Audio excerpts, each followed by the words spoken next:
Defence Minister Ng Eng Hen hosted an appreciation dinner for participating organizations, sponsors and key appointment holders of the National Day Parade Organising Committee. This is in recognition of their support and contribution towards this year's NDP. During the dinner, Dr. Ng also presented certificates of appreciation to 16 Gold Award recipients and 57 principal partners to thank them for their hard work and dedication for this year's NDP.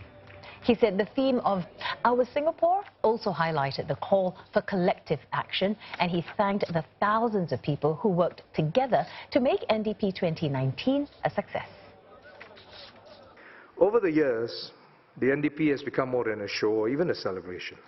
It's become a national statement made by Singaporeans from all walks of life, young and old, about who we are and where we are headed. With quiet pride, resolute determination and a resilient spirit, each show marks yet another year of progress on this never-ending journey to make Singapore better.